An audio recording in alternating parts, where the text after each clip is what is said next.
beautiful people. Good morning, good afternoon, good evening. This is your girl, Faith Irabor, the host for the Faith Irabor podcast. How are you doing? How is everybody? How is life treating you? Let me start by thanking every one of you for the love so far. So far, we've done like 3 episodes of the Faith Irabor podcast plus 2 lives. That's a lot. It's not easy for a podcast that is just being bettered. And I want to thank you all for being patient with me, for the love, for the support. During the Conga podcast, I realized that we had glitches due to the application, the streaming app we're using.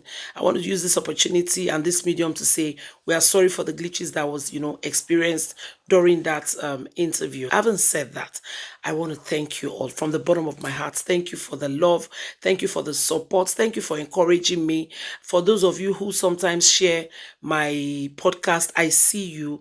Thank you for the likes. Thank you for the reposts. Thank you for everything. Thank you for giving me reason, to keep doing this. It's being in front of the camera, TV style, digital media. It's podcast now. But back then, it wasn't podcast. It was a TV, kind of show. So coming back to do it now is like I'm starting all over, trying to get used to it. But don't get it twisted. I am enjoying every bit of it. Once again, I want to say thank you for the love and the support. Today is the 4th episode. Who else is excited to see the 4th episode of the Faith Irabor podcast? Have you subscribed? Have you liked? Hope guys, show me love. Go to my YouTube channel, click on the link up there and subscribe to our YouTube channel. So turn on your notification button so that you'll be notified once we're dropping new episode of the podcast. On today's episode of the Faith Irabor podcast, we'll be talking about an exclusive interview that we had with one of Nigerians politicians. We had the pleasure of having a one-on-one interview with Honorable Tochukwu Okere, who is the chairman House Committee on Diaspora at the National Assembly. Tochukwu was in France not quite long ago, so we're the official media team that handled that visit. During that visit, we took the opportunity to ask him some questions bordering on diaspora issues, the voting, the electoral voting, and things that are happening in Nigeria generally, the things that are bothering our minds as Nigerians living in the diaspora. We asked him a few questions and he was able to give us some answers. Right after this break, you're going to see the interview we had with Honorable Tochukwu Okere. Like I said before, is the Honorable Chairman House Committee on Diaspora at the Federal House of Representatives, National Assembly, Abuja. Stay tuned and don't touch that. I will be right back.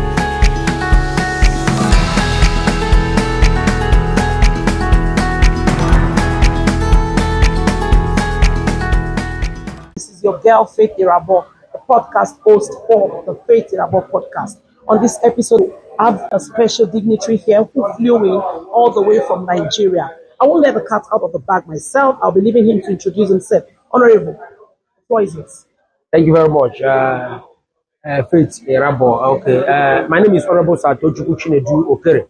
I speak for and represent the entire people of Okere North, Okere West, Okere Municipal Federal Constituency. I am from Imo State. By the grace of God and with the leave of Mr. Speaker, I am the Chairman House Committee on Diaspora, and I came in from Italy to France, having gone to Canada, and I'm here today, and we've had a very wonderful interaction with the Nigerians in diaspora, right from the embassy when we had the first meeting by 12 o'clock. We went live and you would have seen the meeting and the whole thing we talked about. Before this meeting, we had a lot of questions drafted out. But how do we do that when he has answered almost all the questions? I just want to congratulate you. That's the first thing. What are your takeaways from the meeting we have today? What are your takeaways? Like I promised them, we'll have a lot of feedbacks, especially on the executive side, but I'm sure most of the questions that came on that of the legislators, I think we got most of them right. The major aspect of diaspora voting, which I tried to... I see a lot of people kept talking about diaspora voting. Diaspora voting. Yes. What is your take on that? Yes, I explained the process. We're on the third level of the bill. You hear that? We're on the third level of the bill for the diaspora voting. For the layman What does that mean if it's put in place? All it means is that those in diaspora will be able to vote at the end of the day. But it's a constitutional issue. So it has to pass through the process that I tried to explain to them.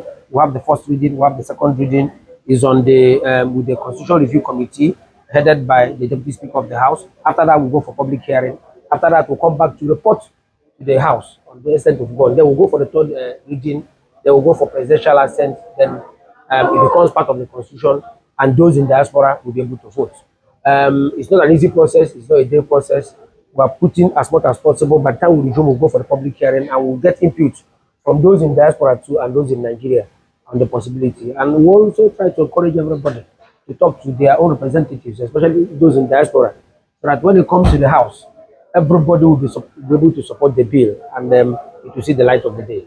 I'm also going to say congratulations once again in the aspect of the things you've been doing. One of them is notably that is your love for the digital, advancement. You're doing this digital skill. I don't know why you came up with that. You gave laptops, phones, and you're training people. You're Oweri, you're Oweri people. You know what I'm talking about, okay?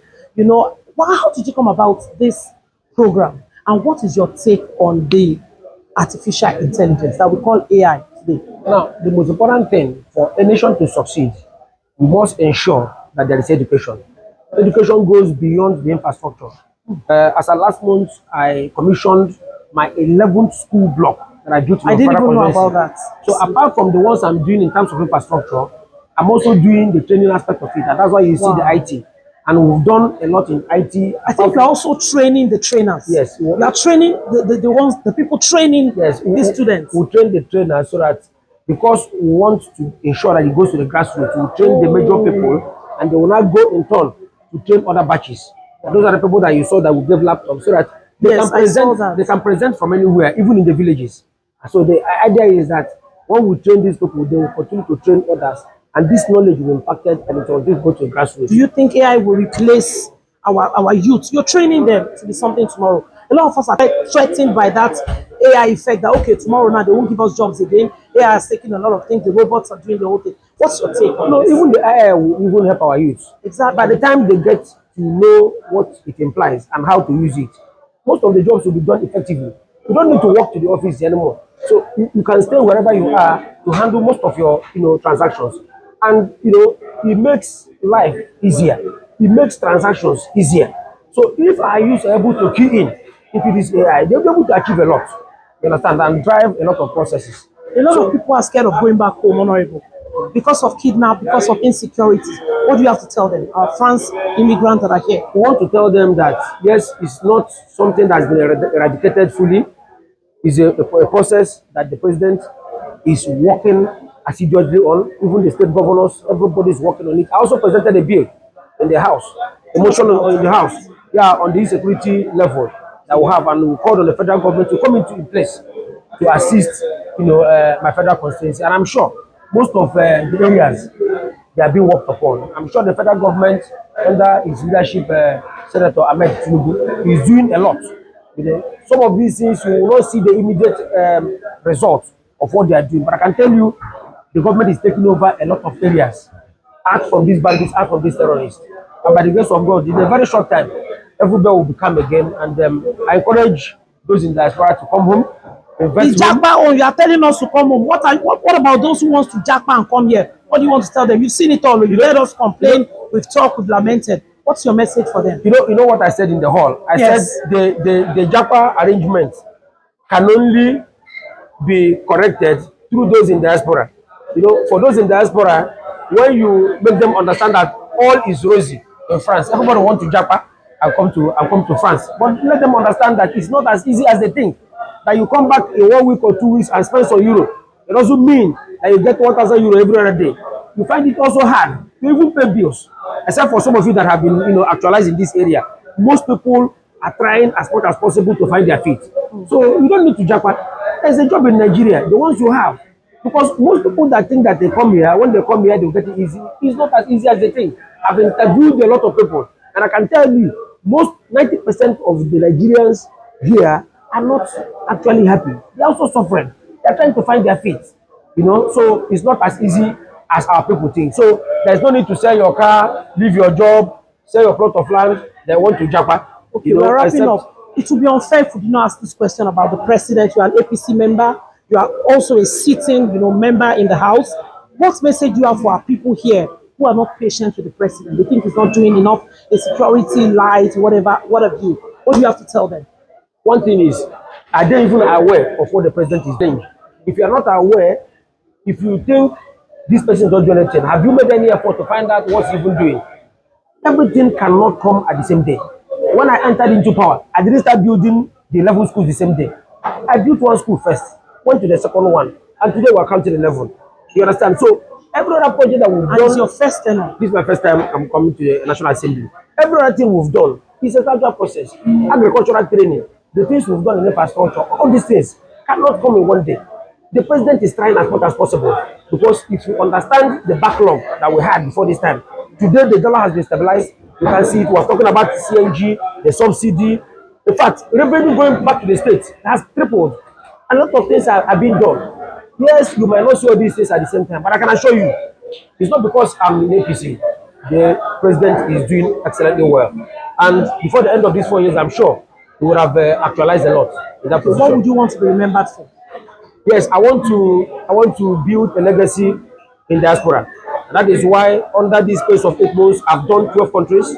That is really commendable. This is the 12th country I'm visiting, and I'm meeting with Nigerians in diaspora. How did you come up with that idea? I'm meeting like that's our all meeting. Yeah. With that concept. Yes, I wanted an opportunity to also hear from those in diaspora. It's not just for them to come back to Nigeria and meet with us while we're in the office. Let us come to the country, meet with them, because some of them might not want to come back to Nigeria in the immediate. So when we come for this kind of meeting, you can see a lot of people come out for this interaction.